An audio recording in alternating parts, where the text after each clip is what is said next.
तेलंगाना जागृति की सदर और बीआरएस की रहनुमा कलवाकंटला कोत्ता ने आज मुकपेट असेंबली हलके में जागृति जनमबाट बेदारी की अवामी राह मुहिम के तहत मोसारामबाग में तलबा के साथ एक बड़ी रैली निकाली।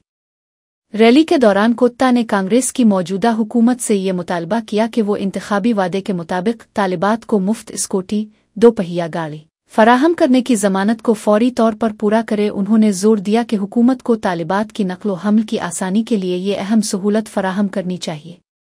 रैली के इख्तिताम पर कोत्ता ने डॉक्टर B.R. अम्बेडकर के मुजस्समे पर फूलों का हार चढ़ाकर उन्हें खराज अकीदत पेश किया। उन्होंने कहा कि बीआरएस अपोजिशन में रहते हुए अवाम और ख़ास तौर पर तालिबात के हुकूक के लिए आवाज़ उठाती रहेगी। इस रैली ने हुकूमत पर वादों को पूरा करने के लिए दबाव बढ़ा दिया है।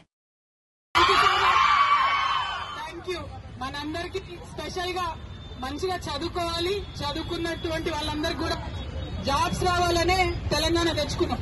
తెలంగాణ తెచ్చుకున్న స్టూడెంట్స్ కోసం, అవునా? స్టూడెంట్ పవర్ చూపిస్తారు ఒకసారి.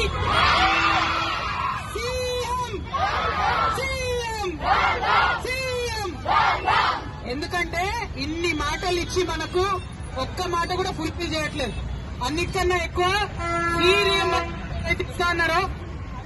సరికి చాలా మంది మనలో డిపెండ్ అయి ఉన్న మా ఫీజు మీద, స్కాలర్షిప్ మీద పేరెంట్స్ కి ఇబ్బంది అవుతుంది. పాస్ అవుట్ అయిపోయిన తర్వాత కూడా సర్టిఫికెట్స్ ఇవ్వడం లేదు. దాంతో మనం వెళ్లి జాబ్ అప్లై చేసుకున్నా కూడా 2 years అయినా కూడా రావడం లేదు. దానికోసం సీరియస్ గా అందరు కదిలి వచ్చిండ్రు. మీరు ఇచ్చిన ఈ ఎనర్జీతోని డెఫినెట్ గవర్నమెంట్ లో కూడా కదలికి వస్తుంది. తెలంగాణ వ్యాప్తంగా ఉన్నటువంటి స్టూడెంట్స్ అందరిలో కూడా మంచి జోష్ వస్తుంది ఫైట్ చేయడానికి. గట్టిగా స్కాలర్షిప్ కోసం. ఇంకొక మాట, స్కాలర్షిప్స్ ఇవ్వకపోతే ఎక్కువ నష్టపోయేది స్టూడెంట్సే, అంతే కదా?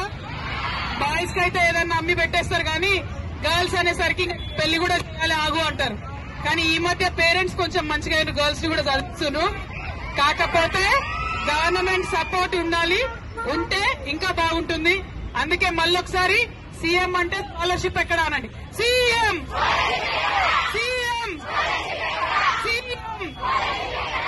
Thank you so much.